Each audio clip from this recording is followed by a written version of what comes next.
us see what the Bible has to say about it first. ẹ já wo ohun tí Bíbélì sọ nípa ẹ̀ náà. About this sexual immorality. Nípa ẹ̀ṣẹ̀ burúkú tá à ń pè ní ẹ̀ṣẹ̀ How ìbálòpọ̀ powerful yìí. it is. Bó ṣe ní agbára How tó. it can truncate the program of God for in anyone's life. Bó ṣe lè ba ètò Ọlọ́run jẹ́ nínú gbogbo ayé ènìyàn. Let's see the Bible, the book of Proverbs chapter 6. Ẹ já kó wo ìwé òwe orí kẹfà. Proverbs chapter 6. Òwe orí kẹfà. Verses 23 to 27. Ẹsẹ̀ kẹtàléní ogún sí ẹsẹ̀ kẹtàléní ọgbọ̀n. Proverbs 6. Òwe orí kẹfà. 23 to 27. Ẹsẹ̀ kẹtàlélógún sí ẹsẹ̀ kẹtàléní ọgbọ̀n. Yes, let's read it. For the commandment is a lamp, and the law a light. A reproof of instruction are the way of life, to keep you from the evil woman, from the flattering tongues of a seductress. Do not lust after her beauty in her heart, nor let her allure you with her high lids.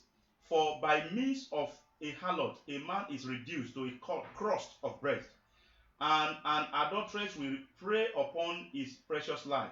Can a man take fire to his bosom, and his clothes not burn? Praise the Lord. Hallelujah.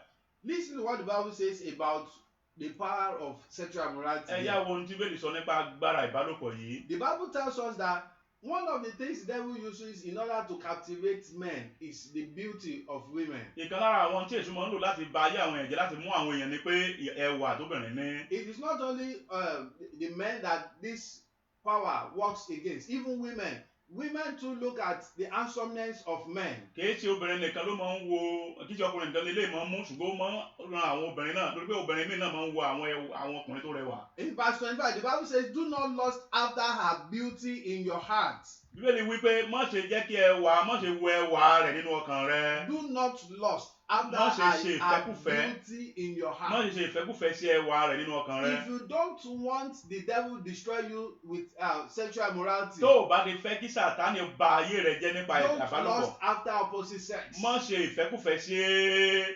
arákùnrin tàbí arábìnrin. Job in the book of Job chapter 31 verse 1 says, I have made covenant with my eyes. How will I look at a woman with lust? Job orí kọkànléní ọgbọ̀n ẹsẹ̀ kìíní ni pé èmi ti bá ojú mi dá májẹ̀mú láti má ṣe wo wúńdíá lẹ́ẹ̀mejì. Now the Bible is now telling us that if you sleep with another person's wife or husband or somebody that you are not legally married with, bẹ́ẹ̀ wá sọ fún mi pé tó bá bá àyàn sùn tí èsè ìyàwó tàbí ọkọ rẹ tó bá ṣe gbéyàwó pọ̀. it's like you have put fire on your chest. Ó ní ó dàbí ẹni tó gbé iná lé àyà rẹ̀.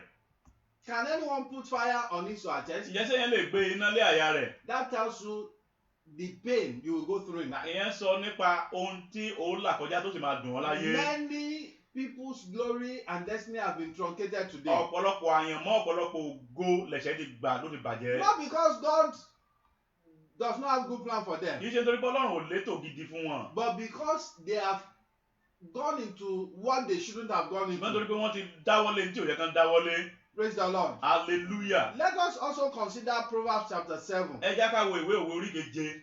Proverbs chapter 7. Òwe orí keje. Verses 24 to 27. Ẹsẹ̀ ìkẹrìnléníogún. Òwe orí keje ẹsẹ̀ ìkẹrìnléníogún. Yes. Now therefore listen to me, my children. Pay attention to the words of my mouth. Do not let your heart turn aside to her ways. Do not stray into her paths, for she has cast down many wounded, and all who were slain by her were strong men. Her house is the way to hell, descending to the chambers of death. Praise the Lord. Hallelujah.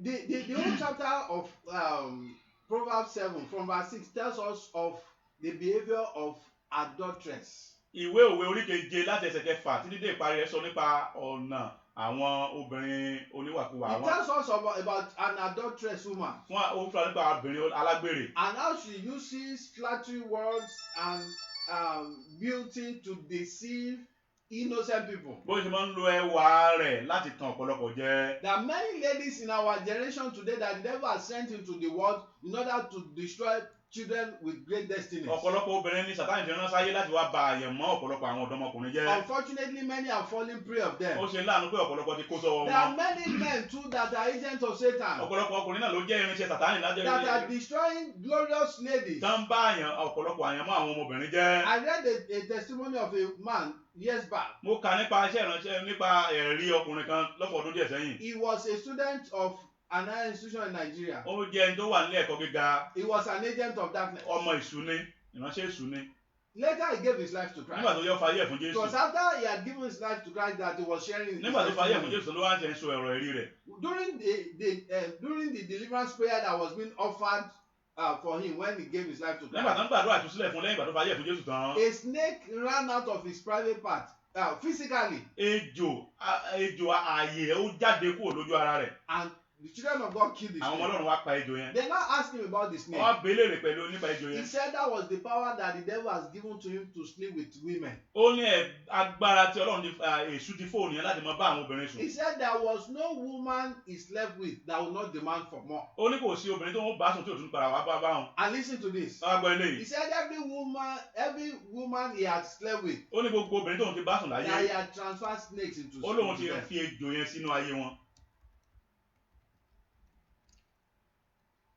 Youth, be careful. Ẹ̀yin ọ̀dọ́kùnrin ọ̀dọ́bìnrin yẹn kíyè sára. Married men, married women, be careful. Ẹ̀yin lẹ ti gbéyàwó tẹ lọ́kọ láya náà Because kíyè living sára. with another person's wife or husband, and you think you are enjoying, you are only destroying the program of God for your Òun life. báyàwó níyàwó sùn tàbí òun báyàn sùn tí èsì ẹni tó tọ́ sí ọ, ó kàn ń ba ayé ẹ̀ jẹ́ ni. You Èsì singles, ìgbádùn o. Ẹ̀yin tẹ tí lẹ ti lọ́kọ you lẹ́yìn are not láya. yet married, Tí níyàwó ẹ̀ tí but you lọ́kọ. have committed abortion several Ṣùgbọ́n o times. ti ṣẹ́yún lọ́pọ̀lọpọ̀ ọgbà. As a man, you have committed abortion for women Bí several ọkùnrin ìwọ times. náà ti ṣẹ́yún fún yàn nípa And àgbà. you think you said that is what is in vogue. Ó wá rò pé òun jayé ni. No, you are selling your future, your destiny unto the devil. Àyànmọ́ ògo ọjọ́ iwájú rẹ̀ ló ń tà yẹn o. Listen to what the Bible says here. Gbọ́n tí Bíbélì wí. In Proverbs chapter 7, Nínú ìwé òwe orí keje yẹn. I'll read from verse 24. Màá kà ní láti ẹsẹ̀ It says, kẹrìnlélógún. now therefore, Ó nísìnyí. listen to me, my children. Ẹ gbọ́ mi, ẹ tẹ́tí sí mi. Pay attention to the words of my Ẹ mouth. kíyèsí ọ̀rọ̀ ẹnu alọ́gbọ̀n ni wọ́n. People with great destiny Àwọn tó ní ògo yẹn ńláńlá. are the ones that the devil is targeting. Àwọn ni èṣù ń wá And he's káàkiri. targeting them with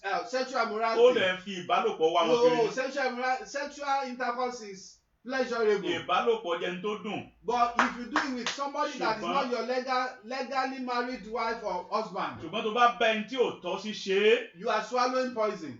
oúnjẹ májèlé It nìyẹn. will bite you hard later. Yóò sì já You ọgàn won't be yóò já able to ọjẹ. vomit it. Yóò sí nílé rí pọ̀. It will wound you. Yóò bà tiẹ̀ jẹ́. It will destroy you. Yóò bà tiẹ̀ It mọ́ ni. will destroy you here on earth Yóò bà tiẹ̀ jẹ́ láyé yìí. as well as in hell. Àti níjọba ọ̀run. Listen to verse 27. Gbọ́n tí ẹsẹ̀ kẹtàlélọ́gbọ̀n Her wí. house is the way to hell, Ojú ilé rẹ̀ ní ẹnu ọ̀nà ọ̀run àpáàdì. descending to the chambers of death. Ó ní ọ̀nà rẹ̀ sí ọ̀nà ikú. If you are treading the path of a strange woman, Tó bá ń rin ipa ọ̀nà obìnrin àjèjì. if you are going to the house of somebody that is not your wife to sleep with her or not your husband to sleep with him, Tó bá ń lọ lé ẹni tí èso ọkọ tàbí aya rẹ̀ tó dẹ̀ ń bá wọn anytime sùn you bẹ̀. want to take a footstep, Gbogbo tó bá fẹ́ gbẹ́sẹ̀ nígbà yẹn. remember this verse Rántí 27. ẹsẹ̀ kẹtàlélọ́gbọ̀n yìí. You are treading the path to hell. Wípé ọ̀nà tó ń rin ọ̀nà ọ̀run àpáàdì ni. As a single boy, as a single lady, Ọkùnrin tó ti láya tàbí lọ́kọ if you tàbí are obìnrin tó ti lọ́kọ. romancing another person, Tó o bá ń bá ẹlòmíì ṣeré ìfẹ́. you are treading the path to Ó ń hell. rin ọ̀nà ìparun, ọ̀nà ikú, You are ọ̀nà treading ọ̀run the path àpáàdì. to death. Ọ̀nà ikú ló ń rìn yẹn.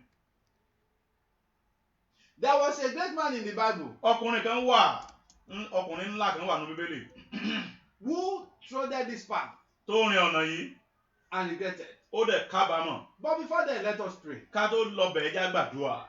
Sexual immorality is controlled by powerful spirits. Ẹ̀mí ìbálòpọ̀ yìí, agbára òkùnkùn kan ló ń darí ẹ̀. Tell the Lord, Sọ fún Olúwa. you spirit of sexual immorality Ìwọ ẹ̀mí ìbálòpọ̀ that want to destroy my destiny in tó life, fẹ́ ba àyànmọ́ mi jẹ́ láyé. get out of my life Jáde today. ẹnu ayé Shall mi. we pray in Ẹ pé Jesus' Jésù name? ẹ gbàdúrà. In the name of Jesus Lórúkọ Christ. You Jésù. spirit of sexual immorality Ìwọ ẹ̀mí that want to ìbálòpọ̀ destroy the plan tó of God fẹ́ for ba my life. ayé mi Get jẹ́. out of my Tó life fẹ́ today. ba àyànmọ́ mi In jẹ́. the name of Jáde. Jesus Christ. Get out of my Jáde. life. Get out of Jáde. my life. Nínú Get ayé out mi. of my life. Jáde. In the name of Jáde. Jesus Christ. Nínú Live ilé my mi life. jáde. In the Nínú ilé mi name of jáde. Jesus. In Nínú the ilé mi name of jáde. Jesus. Get out of Nínú my ilé mi life. jáde. Get out of my Nínú ilé mi life. jáde. In Nínú Jesus' ilé mi- name we have prayed. The Amen. devil used to shoot the arrow of this sexual immorality into people's hearts. Èṣù máa ń ta ọfà ìṣẹ́kùṣe yìí sínú ọkàn àwọn And you èèyàn. begin to ruminate over Ó it. wà máa ronú lé lórí. He will sit you down. Á dá ọjọ́ He kù. will plan it with you. Á wá jẹ́ kó He will ṣètò. tell you how to execute Á it. sọ fún ọ bó ṣe But gbé the jáde. devil will never tell you that it will lead you to Èṣù destruction. ò ní sọ fún ọ pé yóò pa ọrùn ni o. Tell the Sọ Lord, fún Olúwa. Holy Spirit, Ẹ̀mí mímọ́ take over my gba heart. àkóso ọkàn mi. Don't allow evil thoughts to to take over my heart. Má ṣe jẹ́ kí èròkèrò gba ọkàn mi. Holy Spirit, Ẹ̀mí mímọ́. take over my heart. Gbàkóso ọkàn mi. Deliver me Gbà mí. from the power of destruction. Lọ́wọ́ agbára Shall we ìparun. pray in Jesus' Ẹ pé Jésù name? ẹ gbàdúrà. In the name of Jesus Lórúkọ Christ, Holy Spirit, Jésù. I want you to Ẹ̀mí take mímọ́ over kó my heart from gbàkóso today, ọkàn mi. so that Gbàkóso ọkàn mi. evil spirit, Kí evil ẹ̀mí thoughts no burúkú longer náà take wọnú over mi. my heart. Gbàkóso ọkàn In mi. the name Kí of ẹ̀mí Jesus burúkú bá wọ Christ, ọkàn mi. Father, take Gbàkóso over my ọkàn mi. heart. Gbàkóso ọkàn mi. In the name of Gbàkóso ọkàn Jesus mi. Christ, Gbàkóso ọkàn mi. King of glory, Gbàkóso take ọkàn mi. over my heart, Gbàkóso ọkàn mi. Lord. Take over my Ẹ̀mí heart. burúkú inú bá ráyè inú In mi. Jesus' Gbàkóso name we èmi are ò gbọdọ̀ praying. ráyè. Amen. Amen. Amen. Let us examine the life of one great person that was destroyed, Ẹ jẹ́ ká wo- whose destiny was destroyed through this. Ẹ jẹ́ ká Evil wo spirit. ọkùnrin ńlá kan nínú Bíbélì tí agbára ìbálòpọ̀ yìí bá tiẹ̀ jẹ́ nínú Bíbélì. The man was Samson. Ọkùnrin là ń pè ní The Sámsónì. book of Judges chapter 16. Ìwé àwọn onídàájọ́ orí kẹrìndínlógún. Judges chapter 16. Ìwé onídàájọ́ orí kẹrìndínlógún. Let us read from verse 15. Àbá ẹ jẹ́ ká kà láti ẹsẹ̀ kẹẹ̀ẹ́dógún. Then she said to him, "How can you say, 'I love you,' when your heart is not with me? You have mocked me these 3 times, and have not told me where your great strength lies." And it came to pass, when she pestered him daily with her words, and pressed him, so that his soul was vexed to death, that he told her all his heart, and said to her, "No razor has ever come upon my head, for I have been a Nazareth to God from my mother's womb. If I am shaven, then my strength will leave me, and I shall become weak and be like any other man." When Delilah saw that he has told her all his heart, she sent and called for the lords of the Philistines, saying, "Come up once more, for he has told me all his heart." So the Lord of the Philistines came upon to her and brought the money in their hand. Then she lured him to sleep on her knees, and called for a man and had him shave off the 7 locks of his head. Then she began to torment him, and his strength left him. And she said, "The Philistines are upon you, Samson." So he woke up. He awoke from his sleep and said, "I will go out as before at other time and shake myself free." But he did not know that the Lord had departed from him. Praise the Lord. Hallelujah. That was Judges chapter 16 from verse 15 to Ìwé àwọn 20. onídàájọ́ orí kẹrìndínlógún ẹsẹ̀ ìkẹẹ̀dógún sí ẹsẹ̀ ogún nìyẹn. The Bible is telling us about the most powerful man on earth physically. Ọlọ́run Bíbélì sọ fún wa bíi pé ọkùnrin tó ní agbára jù ní gbogbo ayé ń gbà yẹn. When you talk of power, Tá máa ń sọ̀rọ̀ nípa agbára. Samson was the most powerful person on Òun earth. lẹni tó lágbára jù láyé. But his destiny was truncated. Máa bà àyànmọ́ rẹ̀ jẹ́. What was his destiny? Kí ni àyànmọ́ rẹ̀? If you go to Judges chapter 17, Nínú ìwé onídàájọ́ orí kẹtàdínlógún, his parents were barren. àwọn màmá rẹ̀ wọ́n yàgàn. And God revealed, an angel came to the parents and told them that they will give birth to a son.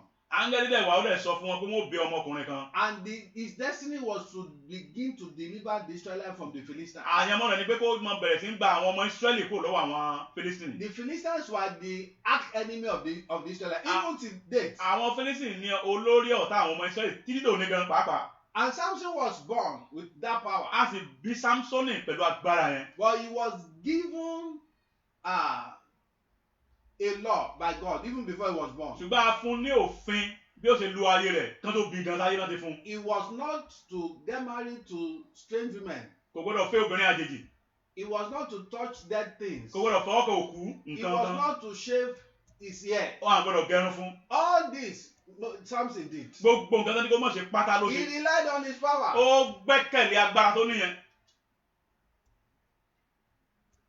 Then he got married to an enemy, Ó wá fẹ́ ọ̀tá rẹ̀ láya. Delilah. Dèlílà lórúkọ rẹ̀. Delilah did not really want to marry Samson. She wanted to destroy his destiny. Dèlílà ò fẹ́ Sámsónì, ó fẹ́ bà tiẹ̀ jẹ́ ni. You young ones that are looking unto God for husband for wife, I pray that you not fall into the hand of enemy. Amen. Ẹ̀yin ọ̀dọ́ tẹ̀ ń wakọ̀ dàbí wáyà lórúkọ Jésù ẹ̀mí bọ́ sọ́wọ́ ọ̀tá. At this junction, I want you to pray. Ní kò ní tàbí fẹ́ ká gbàdúrà. You singles, Ẹ̀yin tẹ̀ ń fi ìlọ́kọ no, láyà. don't let me fall into the hand of my Má enemy. jẹ́ ń bọ́ sọ́wọ́ ọ̀tá mi. Don't let me get married to an enemy. Má jẹ́ ń fẹ́ ọ̀tá láya. You parents, pray Ẹ̀yin for your òfin ẹ children. gbàdúrà fáwọn ọmọ yín. Don't let my children fall into the Má hand jẹ́ of káwọn enemies. ọmọ mi fẹ́ ọ̀tá wọn láyà. Don't let them get married to their Má jẹ́ kán enemies. fẹ́ ọ̀tá wọn láyà. If your children or any of your children get married to an enemy, Tí ọmọ rẹ tàbí àwọn èèyàn rẹ you bá will fẹ́ ọ̀tá spend the láyà. rest of your life in pain. Inú ìbànújẹ́ ló fi lò yókù ayé Father, rẹ. don't let my children get Má lè married jẹ́ to kí àwọn their ọmọ enemies. mi fẹ́ ọ̀tá Shall we láyà. pray in Jesus' Ẹ name? pé Jésù ẹ Father, in the name gbàdúrà. of Jesus Christ, Lórúkọ Lord, I commit my children to you. Jésù Do Kristi. not allow any of Mo them fi get gbogbo married àwọn ọmọ to mi their lé ọ enemies, lọ́wọ́ O pátá. Lord. Má jẹ́ kán In fẹ́ ọ̀tá lọ́kọ the láyà. name of Jesus Má jẹ́ kán Christ, fẹ́ all ọ̀tá our wọn. youth Wọn are gbọ́dọ̀ fẹ́ committed ọ̀tá. to Gbogbo you. àwọn In ọ̀dọ́ wa our pátá. families, in our Ní churches, gbogbo àwọn ọ̀dọ́ wa in ní the lives ìjọ. of our, in the Gbogbo families àwọn of our ìdílé wa viewers and pátá. listeners. Wọn gbọ́dọ̀ fẹ́ Don't ọ̀tá let wọn. our youth get married to Àwọn their ọmọ enemies, gbọ́dọ̀ O fẹ́ Lord, ọ̀tá wọn. so that they Wọn will gbọ́dọ̀ not fẹ́ regret. ọ̀tá. So that parents Wọn will gbọ́dọ̀ not fẹ́ live ọ̀tá. the rest of their lives in Lórúkọ pain. Jésù. In Wọn gbọ́dọ̀ Jesus' fọ̀tá name, sọ́kọ́ sáyà. we have prayed. Amen. Samson got married to an enemy. Samson fẹ́ ọ̀tá rẹ̀ She láyà. pretended Ó dẹ̀ ń díbọ́n to love him. bí kò fẹ́ràn rẹ̀. Then one day, Lọ́jọ́ kan. she told Samson, Wọ́n sọ fún Samson. what is the secret of Kí ni this àṣírí power? agbára rẹ̀? Powerful man, Agbára great ọkùnrin, man, agbára my takuntakun. husband. Ah, Like the Yoruba Ọkọ people mi. say, olówó orí mi. okay, Ọkùnrin the mẹ́ta. one that paid my dowry. Samson was playing pranks with her. Samson náà kọ́kọ́ ń bá a ṣeré. But the Bible says a day came, she pestered Samson. Nígbà tó jọ ń gorí ọjọ́, ó wá bẹ̀rẹ̀ sí ń And you bá know sọ̀rọ̀ when lójúmọ́. women want to make life difficult for Tí you, obìnrin wá sì fẹ́ fa ayé nira fún èèyàn. she made life difficult for Ó fi Samson, ayé nira fún un. and she deceived him. Ó wá tàn án. The Bible says she lured Samson to sleep. Bẹ́ẹ̀ ni pé ó wá tàn án sùn, ó tàn Samson kó sùn.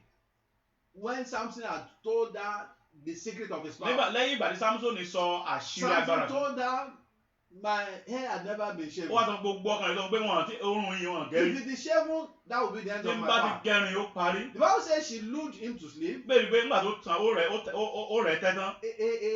A great man, Ọkùnrin alágbára a ni. man with great destiny. Ọkùnrin takuntakun aláyànmọ́ gíga. There are many men today that have put their heads on Delilah's lap. Ọ̀pọ̀lọpọ̀ ọkùnrin ńlá àwọn èèyàn ọmọ ológo ló ti gbé orí wọn lé ìtàn If Dèlílà. you put your head on Delilah's lap, you will lose your destiny. Tó bá gbé ìtàn rẹ̀ tó sùn lórí ìtàn Dèlílà, You agbògbò will rẹ̀ lọ pay ni. for it for the rest of your life. Gbogbo ìdókòwò ayé ẹ̀ ló fi ṣòfò fún ló fi gbàdúrà mọ́. Delilah shaved Samson's hair. Wọ́n gẹrun fún Samson Then lójọ́. she invited the enemy. Tó bá pe àwọn ọ̀tá rẹ̀. He has told me Ó ti his sọ gbogbo secret. nǹkan rẹ̀ fún mi. Come this one. Ẹ wá lẹ́ẹ̀kan péré yìí. And they came, Wọ́n lẹ̀ wá. they shaved, they arrested him. Wọ́n lẹ̀ mú. The Bible says, Bẹ́ẹ̀ni wípé Delilah said, Samson, the enemy Samson ní àwọn ọ̀tá rẹ̀ sí Verse dìde. 20 says, and he arose, Ẹ ṣe gbogbo ó sì dìde. and he wanted to do as the Ó former fẹ́ ṣe time, bó ṣe ń ṣe. but he didn't know God has forsaken Ọ̀pọ̀ náà fi him. fìwọ́n sílẹ̀. When you are playing with sexual immorality, Tó bá ń fi àgbèrè ṣeré, tó bá ń fi no ẹ̀ṣẹ̀ matter ìbálòpọ̀ how ṣeré. glorious you will have become in Bó ṣe life, wù kó tó láyé. God will leave you. Ọlọ́run máa fi ọ́ lẹ̀ ní You o. want to pray,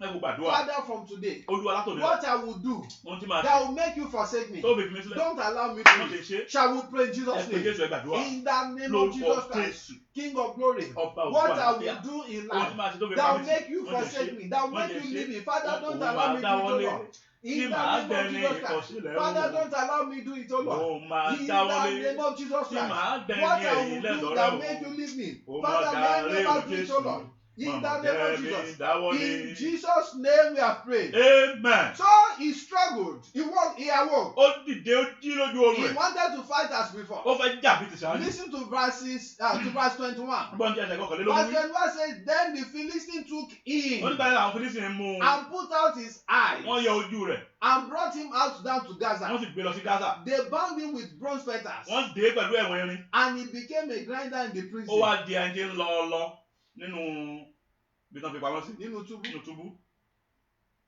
A one-time great man, Èèyàn ńlá ìgbà kan. a one-time champion, Ẹni tó jẹ́ aṣẹ́gun ìgbà kan. champion in the whole country. Ẹni tó ń borí ní gbogbo ìlú. He now became a prisoner. Ó wá di ẹni tó wà nínú túbú. My dear brother, Ẹ̀yin arákùnrin mi. have you not become a prisoner to strange women? Ṣé ìwọ náà ti dẹ̀ wọ́n òdi wà nínú túbú fún My àwọn dear obìnrin sister, báyìí? Ẹ̀yin arábìnrin. have you not become a slave, a prisoner to strange men? Ṣé ìwọ náà ti wà nínú túbú àwọn òdi wà nínú ìgbèkùn àwọn ọkùnrin àjèjì? God wants to deliver Ọlọ́run fẹ́ you. já ọgbà láàárọ̀ yìí. If you can get out of Tó bá lè this sexual kúrò immorality, nínú ẹ̀ṣẹ̀ ìbálòpọ̀ God yìí. loves you. Ọlọ́run fẹ́ràn rẹ o. He does not want to Kò dẹ̀ destroy. fẹ́ kó wáyé ẹ bàjẹ́. So Samson was bound with chains, A dè Sámsónì pẹ̀lú ẹ̀wọ̀n irin. and he was taken to the house of Wọ́n their dẹ̀ idol. gbé lọ sílé òrìṣà wọn There ní Gaza. he was to be playing for them. Wọ́n wá ń fi ṣeré, wọ́n á mú ṣeré ń bẹ̀. And later when the disgrace was unbearable for him. nígbà tí yẹ̀yẹ́ yìí wá pọ̀ fún He prayed to God to die. nígbà tẹ́gàn yìí pọ̀ owó gbàdá And he died olóògbé with his kú enemies. ó sì kú pẹ̀lú àwọn ọ̀tá He rẹ̀ did not fulfill his kò mú destiny. àyànmọ́ rẹ̀ ṣẹ. Will you not fulfill your destiny too? ṣé ìwọ náà fẹ́ mú àyànmọ́ rẹ̀ If ṣẹ ni? you want to fulfill your tó bá fẹ́ destiny, mú àyànmọ́ rẹ̀ ṣẹ. do away with sexual immorality. yà sá fún ẹ̀ṣẹ̀ àgbẹ̀ àwọn If you ìbálòpọ̀ are yìí single, tó bá jẹ́ ní tí ò tí ì pray lọ́kọ láya for spirit of self-control. gbàdúrà fún ẹ̀mí ìkóra nínú Until ìjánu God chooses a wife or a husband for you and until you are legally married. kí Ọlọ́run fi yan aya rẹ àbí ọkọ rẹ fún ọ tó It fi is the gbéyàwó. deceit of Satan that if you don't have sex, you won't be strong. That is one of the deceits of Satan in the 21st century. ẹ̀tàn Sátánì ẹ̀tàn èṣù ni pé tó bá di ní ìbálòpọ̀ o ò ní ní agbára tàbí ò ní ní okun tó If ẹ̀tàn you are èṣù ni. not legally married, don't live with the person you are courting with. You are courting or anybody at all. tó o bá ti ṣègbéyàwó má ṣe gbé pẹ̀lú ẹni tẹ́jọ́ ń fẹ́ra yín If you sọ́nà are doing that, you are only destroying your tó o bá destiny. ti ń ṣe bẹ́ẹ̀ ògo rẹ àyẹ̀mọ́ rẹ ló ń I bàjẹ́ want you to pray. fẹ́ kó gbàdúrà Lord, Olúwa every spirit of sexual immorality gbogbo ẹ̀mí ìbálòpọ̀ that want to destroy my tó fẹ́ destiny, bà àyẹ̀mọ́ mi jẹ́ Father, destroy this spirit. Olúwa bàjẹ́ Don't láàrin allow it to destroy me. má ṣe gbà kó Shall bà we tèmi pray jẹ́ in ẹ Jesus' pé name? Jésù ẹ sọ́dà In lọ́wọ́ the name of Jesus lórúkọ Christ. Father, in the Jésù name of Jesus Christ. Don't allow the spirit of sexual immorality destroy me. má ṣe Lord. gbà kí ẹ̀mí Don't ìbálòpọ̀ bà allow it tèmi to jẹ́ destroy my destiny. In the name ẹ̀mí of Jesus, ìbálòpọ̀ gbọdọ̀ bà I tèmi jẹ́ must fulfill my destiny in life. àyẹ̀mọ́ mi In gbọdọ̀ the ṣẹ name of Jesus Christ. In àyẹ̀mọ́ Jesus' ìdílé mi gbọdọ̀ name we ṣẹ have prayed. amen. If this spirit has taken you, has enslaved you, tí ẹ̀mí bá ti mú ọ ní ìgbèkùn God can deliver you this Ọlọ́run lè morning. tú ọ sí láàárọ̀ I want you to cry out to God. ẹ kó sọ fún Ọlọ́run Raise up your two hands to the na Lord. ọwọ́ rẹ méjèèjì sí Tell Ọlọ́run the Lord sọ fún Olúwa every chain of sexual gbogbo immorality ẹ̀wọ̀n ìbálòpọ̀ that has bound me. àwọn ẹ̀gbọ́n báyìí tó Holy tẹ̀lé mi Spirit, break with fire this Olúwa morning. Olúwa Shall tó we dáná pray in sún Jesus' ẹ name? pé Jésù ẹ In gbàdúrà the name of Jesus lórúkọ Christ. Jésù Every chain of gbogbo sexual ẹ̀wọ̀n ìbálòpọ̀ tó immorality tó that fi mú has mi bound tó fi mú our ìdílé viewers tó and fi mú listeners, ìjọ that tó has fi mú bound àwọn tó ń many gbọ́ of the dámítàmú children wa of tó fi God. mú àwọn ọ̀dọ́ wa Holy Spirit, dá let iná it sún be broken dá by iná sún fire. Break dá iná it, sún break it, dá break iná it. sún Break, ẹ̀mí mọ́ break, dá iná break, sún break, break, break. Olúwa dá iná sún In Jesus' Olúwa dá iná sún name we are praying. amen Amen. amen. Another thing that destroys destiny kọ́mí tó tún máa ń ba àyànmọ́ jẹ́ is disobedience. ó ní àìgbọràn àìgbọràn Disobedience is capable of destroying God's program for anyone's life. àìgbọràn lè ba ètò Ọlọ́run fún ayé ẹnikẹ́ni jẹ́. Let us examine the life of one person ẹ já wo ẹnìkan nu Bíbélì before we say few more prayers. ká tó gbàdúrà díẹ̀ sí ká tó máa lọ. This man was the first king in the land of Israel. ẹni ni ọba àkọ́kọ́ ní ilẹ̀ He Ísírẹ́lì was King Saul. ọba Sọ́ọ̀lù lórúkọ rẹ̀ He was a nobody. kò jẹ́ èèyàn lásán He ni came from the least family. àwọn ìran tó ti jáde ìran tó kéré But jù the grace of God sorted him out ṣùgbọ́n oore ọ̀fẹ́ Ọlọ́run wá rí and he became great. ó dẹ̀ di ńlá. Let us see what his destiny was. ẹ já wo ohun tí Ọlọ́run rán láti wá ṣe àyẹ̀mọ́ rẹ̀ gan. 1 Samuel chapter 13. àwọn Sámúẹ́lì kìíní orí kẹtàlá 1 Samuel chapter 13. Sámúẹ́lì kìíní orí kẹtàlá Verse 13. ẹsẹ̀ kẹtàlá náà Sámúẹ́lì kìíní orí kẹtàlá ẹsẹ̀ kẹtàlá. And Samuel said to Saul, "You have done foolishly. You have not kept the commandment of the Lord your God, which he commanded you. For now the Lord will have established your kingdom over Israel forever." Praise the Lord. Hallelujah. The program of God for Saul was to establish his kingdom over Israel forever. Ètò Ọlọ́run fún Sọ́ọ̀lù ni pé ó fẹ́ fi ìdí ìjọba rẹ̀ kalẹ̀ fún Ísírẹ́lì títí láé. But he truncated it through disobedience. Ṣùgbọ́n ó bàjẹ́ nítorí kò gbọ́ràn. Samuel said to him, Samuel sọ fún un, "Wait for me. dúró dè mí. I will come offer sacrifice unto God. Màá wá sí ìrúbọ sí Ọlọ́run Wait wa. for me within 7 days. Ọjọ́ méje ló fi dúró. I will come to offer the Màá sacrifice. wá sí ìrúbọ. After which you will fight with your enemies and overcome Lẹ́yìn them." ìgbà yẹn ó wà lọ bá àwọn ọ̀tá rẹ̀ jà wà á dẹ̀ borí But wọn. he waited the first days, the second, the third, Ó and the seventh dúró day. títí ọjọ́ keje. But before the end of that Tí ọjọ́ seventh day, keje tó lọ. when he saw the enemies approaching, Nígbà tó rí pé àwọn ọ̀tá máa ń súnmọ́ this is mi. what he said. Ẹgbọ́n tó wí. He said, "When I saw the enemies Nígbà tí mo rí àwọn and ọ̀tá, my soldiers were withdrawing, àwọn ọmọ ogun mi he ti ń said, sá. I pushed myself Mo wá into it." tira mi sí. What did he push himself Kí ló into? tira rẹ̀ sí? The work he was not, the offering he was not supposed to perform. Ìrúbọ tí ò yẹ kó ṣe. It was not his right. Kìí ṣe ẹ̀tọ́ rẹ̀ ní láti It ṣe. was the right of Samuel. Wòlíì Samuel ló yẹ kó But he ṣe. performed it. Ṣùgbọ́n ó ṣe. The Bible says immediately he Bíbélì finished wí pé performing ní it, kété tó túbọ̀ Samuel iná came Samuel the yọ. same seventh Ní day. ọjọ́ keje náà ni. ọjọ́ yóò tí ì Samuel kọjá. said, what have you done? Samuel Why ní have kí you ló acted ṣe with me? yìí? Kí ló tó ṣe wà burúkú yìí? Samuel now told him something Samuel wá sọ fún nìkan fún un. that pricked my heart. Pé n tó mú mi lọ́kàn dandan nìyẹn. Today God will have Pé established your kingdom lónìí forever. àbá fi ìjọba rẹ múlẹ̀ ní Israẹli títí But láé. listen to verse 14. Ṣùgbọ́n ẹgbọ́n tí ẹsẹ̀ But kẹrìnlá wí. now Ṣùgbọ́n your nísinsìnyí kingdom shall not continue. ìjọba rẹ ò ní tẹ̀síwájú The mọ́. Lord has sought for himself a man after his own Ní heart. kété Ọlọ́run ti wá ẹnìkan rí ẹ̀yẹ̀ And bí the ọkàn Lord rẹ̀. has commanded him to be commander over his people. Ọlọ́run ti pàṣẹ fún láti jẹ́ olórí àti adarí. Because you have not kept what the Lord commanded Nítorí pé you. o gbọ́ràn sí ti Ọlọ́run ní kò ṣe. You too are praying today. Ìwọ náà ń gbàdúrà. You are fasting. Ò ń gbàwẹ̀. But are you obedient? Ṣùgbọ́n tó gbọ́ràn. How obedient are you? Bó o lo ṣe gbọ́ràn sí? If you live a disobedient Tó life, bá ń gbé ìgbé ayé àìgbọ́ràn. you will forfeit God's program for your Ó life. ba ètò Ọlọ́run fún ayé ẹ It is jẹ́. not only enemies. Kìí ṣe ọ̀tá. Yeah, enemies too can truncate Ọ̀tá God's náà máa program ń in ba your ètò life. Ọlọ́run fún ayé ènìyàn If you jẹ́. agree with them. Tó bá fọwọ́sowọ́pọ̀ But there pẹ̀lú are wọn. some things you need to deal with Àwọn first. kankan wà tó ṣe. You need to deal with your anger. Ó yẹ kó ṣe àwọn kankan. You need to deal with Ó anger. bá ìbínú rẹ wí. Deal with sexual immorality. Bá àgbèrè tó wà náà àwọn Deal ìbálòpọ̀ with yẹn wí. disobedience. Bá ìgbọràn yẹn wí.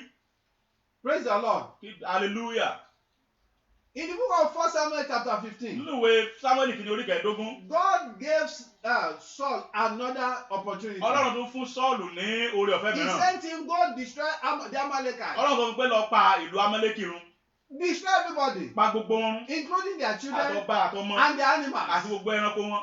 But Saul went, he Ṣùgbọ́n Sọ́ọ̀lù destroyed lọ. them, but he didn't kill their king. Ó lọ ó pa gbogbo wọn ṣùgbọ́n kò pa ọba wọn. And he didn't kill some of the animals too. Kò sì pa àwọn ẹranko mìíràn pẹ̀lú. And the Bible says God was sad because of this. Bẹ́ẹ̀ ni pé inú Ọlọ́run sì bàjẹ́ lórí eléyìí. If you are living a disobedient life as a child Tó of bá God, ń gbé ìgbé ayé àìgbọràn bí ọmọ Ọlọ́run. you make God sad over your life. Ó ń ba ọnu Ọlọ́run jẹ́ lórí ayé rẹ̀. You make him regret over your Ó ń jẹ́ life. kọ́lọ́run máa kábàámọ̀ lórí ayé rẹ̀. Many children of God are praying to God today. Ọ̀pọ̀lọpọ̀ ọmọ Ọlọ́run ló ń gbàdúrà sí Ọlọ́run Yet they lónìí. are living contrary to the will of God concerning their Síbẹ̀ life. wọ́n ń gbé ìgbé ayé tó lòdì sí àyànmọ́ Ọlọ́run fún ayé It wọn. will affect your destiny Yóò in pa life. ògo rẹ lára. Stop praying against witches and witches and witches Yé gbàdúrà alone. lòdì sáàjẹ́ ìbèrè àti oṣó nìkan lásán.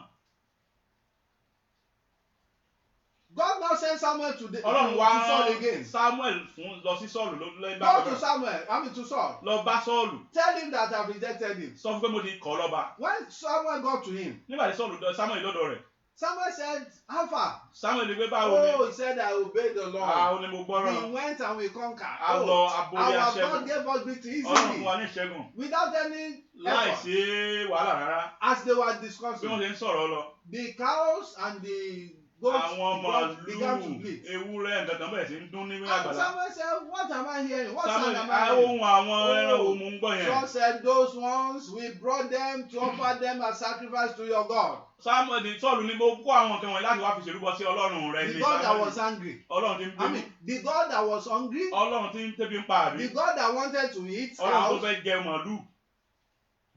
God now said to him. Ọlọ́run wá sọ fún Samuel said to him, Samuel sọ fún pé has God's pleasure in sacrifices and offerings ǹjẹ́ Ọlọ́run fẹ́ràn ọrẹ àtẹ̀bọ àti ẹbọ bíi than to obey the voice of ju God? láti gbóhùn Olúwa My Ọlọ́run dear lọ ní. brothers and sisters, Arákùnrin arábìnrin what mi. God has been telling you since, Ohun tí Ọlọ́run ti ń sọ fún ọ. have you been obeying Ǹjẹ́ Him? òun ti ń gbọ́ bí? If you don't obey Tó o God, bá gbọ́, you are destroying His program for your ó ń life. bèèrè tó Ọlọ́run jẹ́ fún ayé rẹ̀. Especially when God expects you to be obedient is when things are hard. Pàápàá nígbà tí nǹkan bá le. Many of us, even ministers of God, we make reference to the widow of Zarephath who took care of Elijah during famine. Ọ̀pọ̀lọpọ̀ àwọn ọ̀ránṣẹ́ Ọlọ́run máa ń wàásù wọ́n sọ pé ó rántí okòó Sáífátì nígbà tí èèyàn mú tó tọ́jú Èlíjà. There is pandemic today. Àjàkálẹ̀ àrùn wà lónìí báyìí. Many people don't have money. Àwọn ọ̀pọ̀lọpọ̀ èèyàn ló And ná. because of that, many don't even pay tithes. Ẹkú torí èdè ẹlòmíràn tẹ̀sán dáná Including wa. many Àti pastors, àwọn ministers of God. ọ̀ránṣẹ́ Ọlọ́run gan mi. Will tell you how much am Pé I èló in. mo ń gbà ní ìtumọ̀ sàdá mẹ́wàá. Many members don't even remember Àwọn church. ọ̀ránṣẹ́ Ọlọ́run tí àwọn ọmọ ìjọ mi ò tẹ̀ náà Offering is no longer part of their Wọ́n ti agenda. rò sí ọrẹ inú ètò wọn mọ́. Simple disobedience. Àìgbọràn kékeré.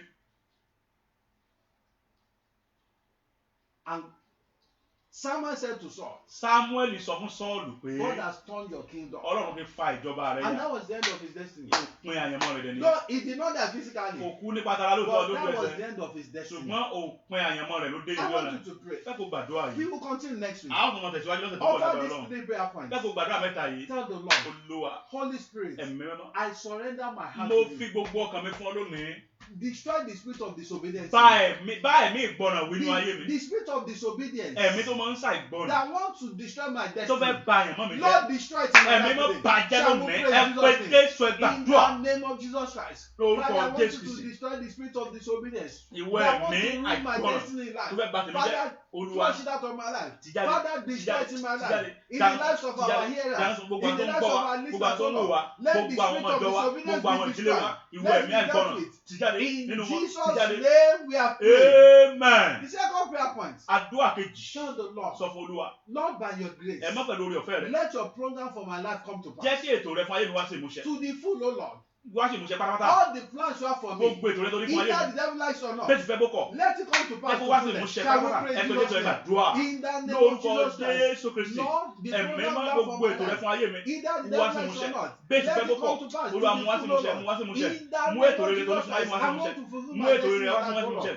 I want all your good plans for Ètò my rere life tó ní come fún to ayé pass, mi O olú ẹ Lord. múṣẹ. Let them Múṣẹ, come to múṣẹ, pass, múṣẹ. O Lord. Olú ẹ Let múṣẹ, them come olú to ẹ pass. múṣẹ. Do not allow Ètò rere tó ní anything fún ayé mi hinder olú ẹ them, O múṣẹ. Lord. Olú Do ẹ not múṣẹ, allow olú ẹ anything múṣẹ. hinder them, O Olú ẹ Lord. múṣẹ, olú Do ẹ not múṣẹ. allow Ètò anything rere tó ní hinder fún mi olú ẹ them. múṣẹ. In Ọlọ́run ti múṣẹ, Jesus' olú ẹ múṣẹ. name we are praying. Amen. Finally, for this Ní morning, ìparí láàárọ̀ yìí. I want you to Fẹ́ kó pray. gbàdúrà yìí. I want you to sing this Fẹ́ kó song. kọ orin yìí. Ìwọ kò gbọ́dọ̀ fi mí sílẹ̀.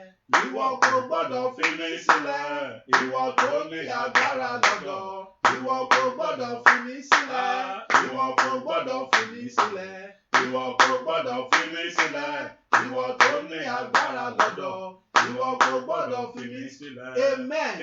When you are living a life of Nígbà tí wọ́n ń disobedience, gbé ìgbé ayé àìgbọràn, God will leave you alone. Ọlọ́run máa fi ọ́ sílẹ̀ And nìyẹn. when God leaves you, Tọ́lọ́ bá lè fi ọ́ you sílẹ̀, are done for. ó parí fún ọ That nìyẹn. is the end of your life. Ó tán fún ọ The nìyẹn. devil take over your Èso wa life. gbàkóso ayé Tell rẹ̀. the Sọ Lord, fún Olúwa. Lord, don't leave me alone. Olúwa má ṣe fi mí sílẹ̀. Don't get out of my life. Má ṣe fi èmi nìkan sílẹ̀ Olúwa. Anything that I will do Gbogbo tí màá ṣe that will make you forsake me, tí ó jẹ́ kó fi mí sílẹ̀. no matter how hard I Tó try, ṣe gbìyànjú. don't allow me do it alone. Má jẹ́ ẹni ṣe. Don't leave me alone, no Má jẹ́ Lord. fi mí sílẹ̀ Shall we Olúwa. pray in Ẹ pé Jésù Jesus' ẹ name? gbàdúrà. In the name of Jesus. Orúkọ Ẹ̀mí Jésù. mímọ́. Ẹ̀mí mímọ́. Ohun tí màá dáwọ́lé Má fi mí tó fi pa mí tì. lẹ̀. Ohun tí màá dáwọ́lé tó ní fi wà nípa Ẹ̀mí tèmi mọ́. mímọ́. Ohun tí màá dáwọ́lé tó Má fi jáde pa kó mí nu ayé mi. Má jẹ́ dáwọ́lé. Má jẹ́ ṣe. Ọmọ aráyé. Má jẹ́ ṣe. Má jẹ́ ṣe. Má Gbógun jẹ́ dé ṣe. o. Má jẹ́ ṣe. Má jẹ́ ṣe. Má fi Bó mí ti lẹ̀ forí. o. Má jẹ́ ṣe. Ẹ̀mí Gbogbo tí mímọ́. màá dáwọ́lé tó fi pa mí Holy tì. Spirit, Má what jẹ́ I will do dáwọ́lé. that make you Ohun tí màá forsake dáwọ́lé me. tó fi ní Don't wà nípa allow tèmi me mọ́. do it, O Ohun tí Lord. délé dáwọ́lé tó In fi the wá sáà name ní of wáyé Jesus. mọ́. Don't Ohun tí allow ìjọwọ́ me dáwọ́lé do tó fi ní it. sí In ibẹ̀ the mọ́. name of Má jẹ́ Jesus. dáwọ́lé. In Má jẹ́ Jesus' dáwọ́lé. name we are praying. Amen. Amen. Our Father, we want to thank you this morning for this wonderful and powerful word you have sent forth. We thank you because your word is being empowered to liberate people even from the yoke of hell. Receive praise in the mighty name of Jesus Christ. Amen. We pray, Holy Spirit, that through this word, let many lives be delivered from the power of darkness in the mighty name of Jesus. Amen. Every spirit of fornication, adultery, and even unholy sexual relationship, we say today, through this word and through this prayer, let people be delivered in the mighty name of Jesus. Amen. We pray this morning that spirit of anger that is capable of ruining destiny and lives and glory of life of glorious children. We pray by the power in the name of Jesus. Deliver your people in the mighty name of Jesus. Amen. We pray, God, that the power that we imbibe and live in the life of people, that will make them to live a fulfilled life. Release unto them this morning in the mighty name of Jesus. Amen. Give people grace to do your will, even at their at ease in the mighty name of Jesus. Amen. Thank you, Holy Spirit. Thank you, Lord. Blessed be your holy name, Father. Hallelujah. We pray for the source of this word that you empower him the more in the name of Jesus. Amen. Pray that in the kingdom of God, none of us will find one thing in Jesus' name. Amen. Father, we thank you, Holy Spirit. you, Lord. Before this week next time, we want to harvest testimony. Let people begin to register and begin to give and share their testimony physically and spiritually in the mighty name of Jesus. Amen. Thank you, our able Redeemer. Thank you, Lord. For in Jesus' mighty name we are prayed. Amen. Praise the Lord. Hallelujah. We want to thank God this morning. This message came to you live from Christ Apostolic Church, Grace Tabernacle Zone Headquarters, Ijesata, Lagos. This is prayer is an international prayer program, Faith Clinic. And by the grace of God, we still come your way next Thursday, 9 to 10 a.m. Please make it a time with the Lord. 9 to 10 a.m. Thursday, we are still coming as God is helping us. And we have our program again. We have a program on Sunday, 9:20 to 10 a.m. It's our Sunday message time. Time to listen to the Word of God via this channel. You can join us by 9 to 10 a.m. on Sunday. You are blessed in the mighty name of Jesus. And every Monday is our time is a time we dig deep in the Word of God. It's our Bible study time between the hour of 6 to 7 p.m. 6 to 7 p.m. every Monday. We'll be very happy as we have you.